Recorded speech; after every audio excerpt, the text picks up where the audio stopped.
The day a sheriff handed me a restraining order with my own mother's name on the line that said petitioner, and my name on the line that said respondent, I was standing in my kitchen packing a Tupperware of chicken and rice to take to the memory care facility where my father had been living for exactly 48 hours, and I genuinely thought he had the wrong house until he said my full name and my stomach dropped like I'd missed a step on the stairs. Because how else do you process someone telling you that you're now legally barred from seeing your own dad after you've spent 2 years being the only person in the family willing to admit he wasn't safe at home anymore? I remember the fluorescent lights in my little rental kitchen making everything look too sharp, the smell of garlic from the pan, the way my 7-year-old's shoes were by the back door like she just stepped out of them and evaporated. The sheriff was polite, like he'd done this 1,000 times. "Ma'am, I'm going to need you to sign here to acknowledge you've been served," he said, tapping a line with his pen. My brain snagged on the words as I scanned the document. Temporary protective order, alleged financial exploitation, emotional abuse of vulnerable adult. My father's name, my father's date of birth, my father's address, which was now the facility, not the little brick house on Maple where I grew up. This is a mistake, I heard myself say. My mother must not understand what she signed. I'm his medical power of attorney. I'm the one who put him in that facility. The sheriff gave me that look people give you when you start explaining things they didn't ask for. "I don't know anything about that, ma'am," he said. "All I know is there's a hearing in 10 days, and until then you can't contact your father, your mother, or your brother, and you can't go within 100 yards of the Maple Street address or the care home. If you do, you can be arrested." My father, who had wandered out of the house in his pajamas in January and been found by state police shivering on the shoulder of Route 12, was now legally protected from me. The daughter who had been the one to drive 3 hours in a snowstorm at midnight because my mother didn't want to bother my brother when she realized Dad was gone. The daughter who had spent the night in the ER, holding her father's hand as he came in and out of lucidity, while my mother kept asking when she could take him home because he hates hospitals and we take care of our own. "I'm not the one he needs protection from," I said weakly. The sheriff just slid the papers a little closer. I signed. My hands were shaking so hard the pen dug a little hole in the page. The second he left, I sat down on the kitchen floor because my legs didn't seem to work anymore, and stared at the words until they blurred. My 8-year-old Mia found me like that 10 minutes later. "Mom," she said, her small voice trembling. "Are you okay?" I wiped my face and realized at some point I'd started crying without noticing. "I'm okay, baby," I lied. "Grandma did something complicated. Mommy's just surprised." That was the sanitized version. The real version starts long before a sheriff knocked on my door. Back when my father was still the man other people saw. Mr. Harper, the high school math teacher turned assistant principal who wore pressed shirts and carried a leather briefcase and knew every kid's name. The man who coached baseball and taught Sunday school and could quote scripture and state football stats with equal ease. At home he was not a monster exactly, but he was the law. "This house is not a democracy," he liked to remind us. "It's a benevolent dictatorship." My mother would laugh like that was the cutest thing she'd ever heard, eyes soft with admiration, and my little brother Nate would roll his eyes and keep playing video games because none of the rules ever really seemed to apply to him. I was the one who took them seriously. "Laura, you're my responsible one," my mother would say, smoothing my hair when I was 8 and washing dishes beside her. "Nate's our wild child. God gives every family one of each." Being the responsible one meant I did my homework, kept my room neat, and didn't talk back. It also meant that when Dad came home in a mood and snapped at everyone, I was the one who apologized even if I didn't know what I'd done. When Mom had a migraine and shut herself in the dark bedroom, I was the one who made sure Nate ate something that wasn't cereal for dinner, who signed his permission slips and packed his lunches and remembered when he needed white pants for band. "You're so good with him," my mother would sigh. "You'll make a wonderful mother someday." I left home at 18 with a scholarship and a car my grandparents had left me, and I promised myself I'd build a life where I wasn't constantly bracing for someone else's bad day. I became a nurse, which is maybe ironic given how much of my childhood I spent tending to other people's injuries, but in the hospital I got paid for it and I could go home at the end of my shift. I met my ex-husband on nights in the ER. We got married, had Mia, and then divorced when it turned out that alcohol and resentment were his real great loves. Through all of it, my parents' house was this fixed point I orbited.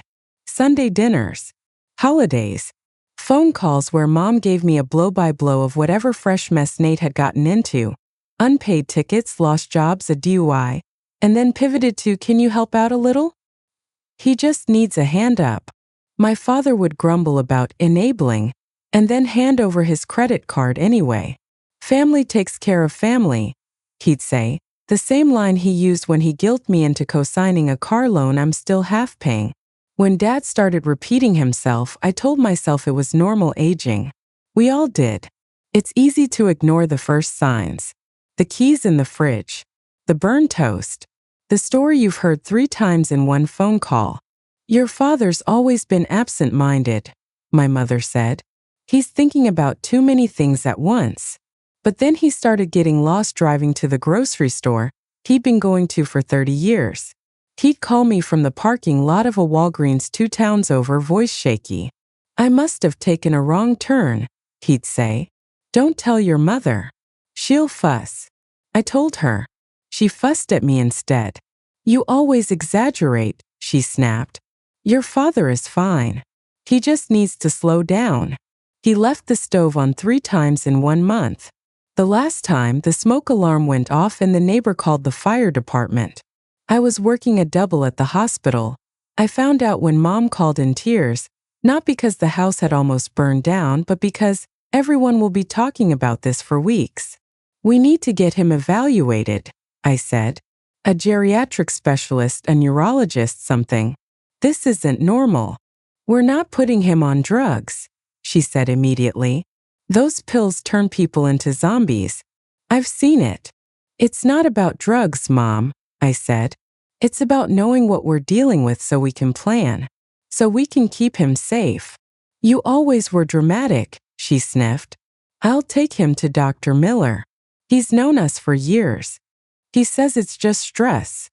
Dr. Miller, who'd gone to high school with my parents and still called my mom Kathy Girl, spent 7 minutes with my father and pronounced him a little forgetful but sharp as a tack. "See," my mother said. "Nothing to worry about." I worried anyway. I saw the notes Dad was hiding around the house, little posts that said things like "Trash Day Tuesday" and "Harper, your wife's name is Kathy." And I saw the way he covered when he couldn't remember someone's name by booming, "Hey you!" and clapping them on the back a little too hard. Nate saw none of it because Nate didn't see anything that wasn't directly in front of him or connected to his next good time.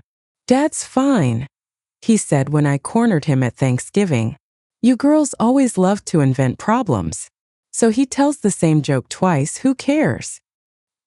"He got lost on the way to church," I said. "He almost burned the house down. Then maybe Mom should take away his matches." Nate smirked as if that were helpful. "Relax, Laura. You stress about everything." The night the state trooper called me, I was on my way home from a late shift. "Is this Laura Harper?" he asked. My heart stuttered. "Yes," I said. "I'm calling about your father," he said. "We found him walking on Route 12 in pajamas and slippers. He's hypothermic and confused. We're taking him to County General." County General is my hospital. I drove straight there and found my father in a bed in the ED, skin pale, lips a little blue, shivering under warm blankets. "Hey, baby girl," he said when he saw me, eyes wet. I went out to get the mail and I couldn't find my way home. It was 2 in the morning. He'd been wandering for hours before someone saw him on the shoulder. "Where's Mom?" I asked the nurse. "We called the number in his wallet," she said. "She said she'd come in the morning. She said she didn't want to drive in the dark." I'd like to say I was surprised, but I wasn't. My mother hates driving at night. She hates hospitals. Mostly she hates anything that disrupts her carefully curated normal. The attending physician ordered blood work and a CT, and finally, after watching my father fail a cognitive screen so badly it made my chest ache, said the words I'd been waiting for and dreading: probable Alzheimer's disease, maybe mixed with vascular dementia. He cannot go home without round-the-clock supervision, the doctor said, looking from me to my father.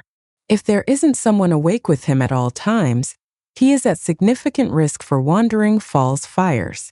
You'll need to consider placement in a secure memory care facility. We take care of our own, my mother said the next morning when she swept in, perfume and disapproval preceding her. We are not putting him in some home to rot. You haven't been taking care of him, I said before I could stop myself.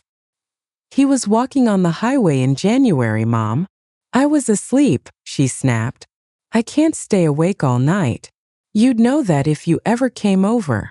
I thought of the dozens of times I'd come over and been waved off when I tried to talk about caregiving. We'll manage, she said now.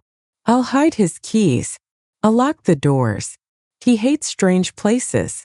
The social worker took me aside in the hallway. Do you have power of attorney? She asked quietly. For medical decisions? No, I said. They always said they'd get to it. She sighed. Someone needs to, she said. He still has enough capacity to sign while he understands what's happening. If you don't and he goes home and something else happens, Adult Protective Services could get involved. Then the court might appoint a guardian, and it may not be anyone in your family. I brought it up with my parents. My father was more lucid that afternoon, shamefaced about the whole thing. Your mother's right, he said. I don't want to be warehoused somewhere, but I do understand I'm not what I used to be. If this will help you help me, let's sign whatever we need to sign.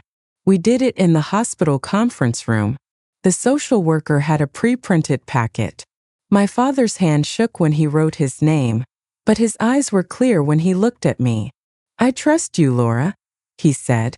You were always the one with sense. My mother signed as financial power of attorney because she insisted, and because at the time I didn't have the energy to fight about everything. I've managed this house for 35 years, she said. I know where every penny goes. I took him home 3 days later with a thick stack of discharge instructions and a sick feeling in my gut. For a few weeks, things were okayish. Mom called me 10 times a day with questions about his medications. He doesn't like the Aricept, she'd say. It makes him nauseous. Can't we just stop it? No, Mom, I'd say. We need to give it a chance. Nate dropped by sometimes, bringing fast food and sports gossip, acting as if our father's increasing confusion was a quirky character trait, not a symptom. He asked me where the bathroom was in his own house. He laughed once over beers at his place. I told him, same place it's been since 1985, Dad. That's not funny, I said. That's terrifying. 3 months after the highway incident, he fell down the basement stairs. My mother called me before she called 911. Your father's being dramatic, she said. He says his hip hurts, but he can move it. Hang up and call an ambulance, I said. Now. He had a hairline fracture, which is the sort of thing that can kill an old man as easily as a bullet if he lies in bed long enough. He spent another week in the hospital, then 2 in rehab. The rehab social worker cornered me with the same question. Have you considered long-term placement? I had. I'd been Googling memory care facilities at 3 in the morning for months. I'd toured 2 places on my days off. I'd talked to a support group for adult children of parents with dementia. I had spreadsheets. I also had my mother's voice in my head, dripping with contempt. People who dump their parents in homes are selfish. They want to live their own lives without responsibility. We can't afford it, my mother said when I broached the subject again as we sat in the rehab lobby. Those places cost more per month than our mortgage. Dad has savings, I said. His pension. The house eventually. 2 of the places I toured take long-term care insurance. We never bought that, she sniffed. We plan to live with our children like normal families. That's why we helped you so much. Helped me, I said, by reminding me of the money you lent me for my first semester every time you wanted something? She flinched. You are ungrateful, she said. We sacrifice for you kids. Now you want to abandon us. The thing about being the responsible one is that people assume you'll keep showing up no matter how they treat you. And for a long time I did. I juggled my job and Mia and hours at my parents' house, setting up pill organizers, drawing up schedules, teaching my mother how to safely transfer my father from bed to chair. She did some of it. Then more of it fell back on me. He listens to you, she'd say. He fights me. Nate continued to be a rumor that drifted in on holidays with six-packs and opinions. You're overreacting, he'd say when I complained. Mom can handle it. She just likes having you around. The night that finally shoved things from unsustainable to impossible was a Tuesday. I'd just fallen asleep after a 12-hour shift when my phone rang. A neighbor. Laura, I'm so sorry to bother you, she said, breathless. Your dad is in our yard with no pants on, yelling that someone stole his car. Your mom isn't answering the door. I drove over in my pajamas. My father was standing barefoot in the frost, gray underwear and undershirt, waving his arms at the dark yard. They took my keys, he shouted. They took my car. My mother was asleep in her recliner in the living room, TV blaring, phone face down beside her. When I woke her, she blinked up at me like I was the problem. Is it morning? She asked. What are you doing here? Dad was outside, I said. In the neighbor's yard. No pants. It's 28 degrees. She shrugged, eyes already closing again. He does that sometimes, she mumbled. He always comes back. Something in me snapped. The next morning I made the calls. I found an opening at a memory care unit 30 minutes away. It wasn't fancy, but it was clean, secure, with staff who knew what they were doing. I sat my parents down at their kitchen table and told them what was going to happen. You are not doing this, my mother said, voice shaking with fury. Over my dead body. Your body is the problem, I said more sharply than I intended. You are 72, Mom. You sleep like anyone else. You cannot stay awake 24 hours a day. He has already almost died twice. The doctor says he is not safe here. I will not be the one who has to stand over his coffin thinking, I didn't do everything I could. My father looked small in his chair, shoulders hunched. I don't want to be a burden, he whispered. You're not a burden, I said, and meant it. The disease is. We can't fix that. But we can make sure you're somewhere they know how to handle it. Those places smell like pee, my mother snapped. He'll be surrounded by strangers. He'll think we don't love him. He'll forget where the bathroom is in his own house, I said. At least there someone will be watching. Someone who isn't going to fall asleep in a recliner. I used my medical power of attorney. I signed the papers. I arranged the transport. On move-in day, I packed his clothes, his shaving kit, his favorite photo of me and Nate in our Little League uniforms. My mother refused to come, claiming a headache. Nate texted me once to say, "This is messed up," and then went silent. The first night, when I left him in his small, bright room with a TV and a bathroom and a window that looked out on a courtyard with bird feeders, he squeezed my hand. You'll come back, right? He asked.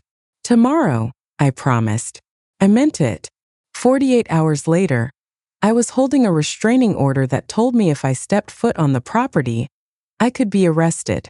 According to the petition my mother and Nate had filed, I had forcibly removed my father from his home against his will, isolated him from his family, and taken control of his finances with the apparent intent to misappropriate funds. They attached screenshots of my text messages about using his savings to pay for the facility. They described the memory care unit as a prison. They said I had a history of emotional instability because I'd gone to therapy after my divorce. They even dragged Mia into it, mentioning that I worked nights and left a minor child in the care of others, as if having a babysitter was a crime. They're trying to paint you as unfit, my friend Jenna, who's a social worker, said when I called her in a panic. They want to scare you into backing down so they can bring him home and keep things the way they were. It's working, I said, staring at the papers. I'm terrified. You need a lawyer, she said. Not tomorrow. Today. I found one who specialized in elder law by Googling adult guardianship lawyer. While Mia watched cartoons in the next room. His name was Patel, he had kind eyes, and he skimmed the restraining order with a frown. This is something, he said. They're throwing the kitchen sink at you. But the good news is the court cares about one thing. Your father's best interest. If we can show the judge that he's safer where he is, and that you're not stealing his money, this will likely get tossed. I feel like a criminal, I said. They make me sound like some kind of vulture. The people who shout vulture the loudest are often the ones already feasting, he said dryly. We'll subpoena the facility's records, Adult Protective Services notes if there are any, and your parents' bank statements. Sometimes sunlight helps. The hearing was in a cramped county courtroom that smelled faintly of old coffee and floor cleaner. My mother sat on one side with Nate and their lawyer, a man from church who mostly did real estate contracts but apparently also believed he understood family matters. She wore her best black dress, tissues clutched in one hand, Bible in the other like a prop. Nate sat beside her in a suit that didn't quite fit, jaw clenched, glaring at me like I'd kicked his puppy. I sat on the other side with Mr. Patel, hands folded so the judge wouldn't see them shaking. The judge, a woman in her 60s with steel gray hair and reading glasses on a chain, called us to order. The facility's director was there. So was the hospital social worker from Dad's last admission. They both looked uncomfortable, like they wished they were anywhere else. My mother's lawyer went first. He painted a picture of a devoted wife cruelly cut off from her husband by an overbearing daughter who always thought she knew better than her parents. He talked about vows, about in sickness and in health. He implied that I'd been waiting for an excuse to dump my father in a home so I could focus on my career. My mother sniffled on cue. When it was my turn, my voice shook, but I told the truth. I talked about the highway incident, the burns on the kitchen wall, the fall down the stairs. I talked about the nights I'd slept on their couch because my mother called me sobbing about how he doesn't sleep, he wanders all night. And how every time I suggested respite care, she accused me of trying to get rid of him. The facility director testified that my father had arrived malnourished, dehydrated, with bruises from falls and a pressure sore starting on his tailbone. That doesn't happen overnight, she said. That's what we see when someone is trying to do 24-hour care without enough support. The social worker testified that she had recommended placement multiple times and noted my mother's resistance in his chart. In my professional opinion, she said, he is significantly safer in a secure memory care unit than at home. Mr. Patel submitted my father's bank statements as evidence that every check written from his account since I took over as medical POA had gone to the facility, his medical bills, and my parents' utilities. He also submitted older statements showing something else. A series of large ATM withdrawals and checks written to cash over the past 2 years, almost all signed by my father but in a handwriting that grew shakier, and almost all deposited into Nate's account. Can you explain these? The judge asked, looking at my mother and Nate. My mother stammered something about helping him get back on his feet. Nate blurted, Dad wanted to help me. He said it was his money to do what he wanted with. Did he understand what he was signing? The judge asked. Silence. When they called my father, an aide wheeled him in. He looked smaller, older, but his eyes lit up when he saw me. Lori, he said, using the nickname he hadn't used in years. You made it. Hi, Dad, I said, throat tight. Do you know why you're here today, Mr. Harper? The judge asked gently. He frowned. Court, he said. Like those law shows on TV. Do you understand that your wife and your daughter are disagreeing about where you should live? She asked. He looked between us, confusion clouding his face. Home, he said. I want to go home. My mother sobbed. You see, she cried. He wants to come home. Where is home, Mr. Harper? The judge asked. My father blinked. Home is with my mother, he said finally. On the farm. The big oak tree. My dog Rusty. His mother died 30 years ago. The farm was sold 2 decades before that. The judge made a note. After an hour of testimony and paperwork, she called a recess. When we came back, she took off her glasses and looked at us like a tired teacher dealing with particularly unruly students. "This is one of the saddest things I see in this job," she said. "Families tearing themselves apart over how to care for someone who can't care for himself. It is clear to me that Mr. Harper no longer has the capacity to make complex decisions about his medical care or finances. It is also clear that there have been serious lapses in his safety at home." She looked at my mother.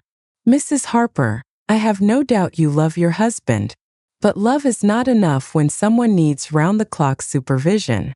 Keeping him at home without appropriate support has already led to multiple hazardous situations.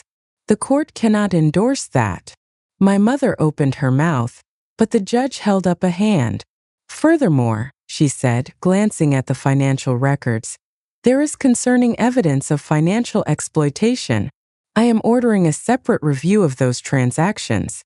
For now, I am upholding Ms. Harper's medical power of attorney and granting her temporary guardianship over her father's person. The restraining order is dissolved. She will provide you with reasonable visitation at the facility. If you interfere with his care or attempt to remove him without medical clearance, we will revisit this." I exhaled a breath I felt like I'd been holding for months. My mother turned around in her seat and looked at me like I'd killed someone. "You happy now?" she hissed. "You won. You got what you wanted. What I wanted was for my father not to freeze to death on the side of a highway. What I wanted was for my mother to stop pretending she could handle more than any one person should have to handle without help. What I got was legal responsibility for a man whose disease was going to get worse no matter what I did, and a mother and brother who now hated me with a purity I didn't know was possible. The financial review was worse. The court-appointed investigator went through my parents' accounts with a fine-toothed comb. The report that came back made my stomach churn. In 2 years, Nate had siphoned off nearly $40,000 through loans my father barely remembered, checks to cash, and cash advances on credit cards my mother insisted she didn't know existed. "We were helping him," she told the investigator. "He had a rough patch." His rough patch included online sports betting, a motorcycle he flipped for a loss, and a series of investments in a friend's failing bar. "Mr. Harper is a vulnerable adult," the investigator wrote. "These patterns are consistent with financial exploitation by a family member." The DA's office declined to prosecute. Too messy, too family, too hard to prove beyond a reasonable doubt. But the judge used the report to remove my parents' joint control over my father's remaining assets. Everything went into a managed account I controlled as guardian, with yearly reports to the court. My mother never forgave me. Family members chose sides. My Aunt Sharon called to tell me she thought I was very brave, and that she'd seen similar things when she worked at a bank. Kids bleeding their parents dry and then screaming when someone tries to stop them. My Uncle Jim sent a Facebook message that said, "You should be ashamed of yourself. Your mother raised you, and this is how you repay her." Friends from church stopped liking my posts. When I took Mia to the grocery store, people looked away. My mother, meanwhile, told anyone who would listen that I had stolen her husband and her money. "She always thought she was better than us," she'd say, voice trembling just enough to wring sympathy. "She put her own father in a home to chase her career, and turned her brother into a criminal in the eyes of the law. Nate turned himself into that," I said once when she called to scream at me. "Dad's money was supposed to pay for his care, not your son's bets." "You're jealous," she spat. "You always were. Your father loved you both the same, but you couldn't stand that Nate needed us more." "Needing you is one thing," I said. "Stealing from a man who can't remember what day it is another." We went low contact after that. I visited my father 3 times a week, brought him chicken and rice and videos of Mia playing soccer. Some days he knew me, some days he thought I was his sister, some days he called me nurse and asked when his wife was coming. When my mother visited, she'd sit by his bed and tell him how much she missed him at home and how "our daughter stuck you here." Once I walked in on her saying, "She just wants you dead so she can get your pension." I shut that down in the hallway with the facility's social worker present. "If you undermine his sense of security here, we'll have to limit visits," the social worker said firmly. My mother called it kidnapping and threatened to sue again. She didn't. Lawsuits cost money she no longer controlled. My father died 18 months after he moved into memory care. Pneumonia brought on by aspirating food. He was 91. I was there, holding his hand as his breathing slowed, whispering that it was okay to go, that we'd be all right. My mother was 10 minutes away. She didn't make it in time because she didn't want to drive in the rain. At the funeral, the pastor preached about honoring your father and mother. There was a whole section that felt suspiciously aimed at me, about children who think they know better than the ones who raised them. My mother sobbed loudly in the front row, Nate at her side, arm around her shoulders. I sat a few pews back with Mia, who clutched my hand so tight it hurt. "Why is Grandma looking at you like that?" she whispered. "Like what?" I asked, even though I knew. "Like you did something bad," she said. The will was anticlimactic. Most of what might have been an estate had been eaten up by medical bills and the money Nate took. The house, which my parents had refinanced 3 times to help Nate out, was underwater. There was a small life insurance policy that went to my mother, and a modest savings account my father had managed not to touch, which he'd left to me in gratitude for your care. It was enough to pay for Mia's braces and fix the transmission on my car. "He always favored you," my mother said bitterly when she found out. "Even at the end." "He favored the person who didn't steal from him," I said. "That's not favoritism, Mom. That's common sense. We don't talk much now. I call once a month to make sure she's taking her medications, to remind her of doctor's appointments, to gently suggest she consider a smaller place before her mobility gets worse. She tells me I'm obsessed with putting people in homes. Nate lives with her, working odd jobs and posting inspirational quotes on Facebook about fake people and loyalty. Sometimes I drive past the old Maple Street house on my way home from work, just to torture myself, I guess. The paint is peeling. The yard's overgrown. My father would hate it. He took pride in his grass. Some nights, after I put Mia to bed and the house is quiet, the doubts creep in. Could I have done more to support my mother at home instead of forcing my father into a facility? Should I have tried harder to bring Nate on board instead of steamrolling with legal paperwork? Would it have been better somehow to let things fall apart on their own, to wait until adult protective services intervene so I wouldn't be the villain in everyone's story? Then I remember my father's bare feet on the frozen pavement, the way his hand shook when he signed the PO, the bruise on his hip from the fall, the smell of ammonia in the house from the time he'd forgotten how to use the toilet, and my mother didn't want to embarrass him by calling me. I remember the facility's nurse telling me, if he'd been home when he aspirated, they probably wouldn't have gotten to him in time. Here, at least he had a chance. I remember his brief moments of clarity at the end, when he knew who I was, when he squeezed my hand and said, "You did right by me, kiddo," before slipping back into a fog. My therapist says there are no perfect choices in situations like this, only trade-offs. That I chose my father's safety over my mother's approval, my own integrity over the family story, that we take care of our own, even when we very clearly weren't. But the guilt is still there, braided with anger and grief.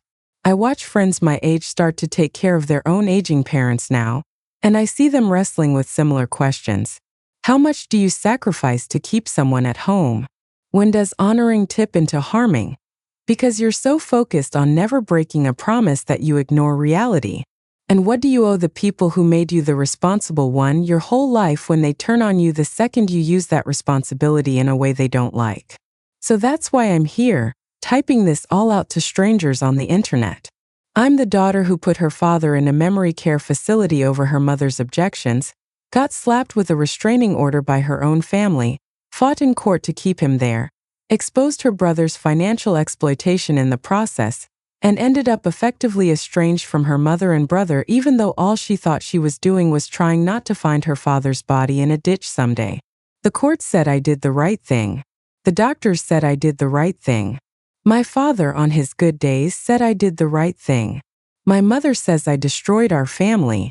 If you were in my shoes, watching your dad wander at night, fall downstairs, nearly freeze on a highway, with a mother in denial and a brother quietly draining his bank account, would you have taken the same steps I did, even knowing it would mean going against your mother's wishes, dragging everything into court, and probably losing whatever relationship you had left with her and your brother? Or would you have backed off, kept the peace, and let things play out at home, even if the cost might have been your father's safety or even his life?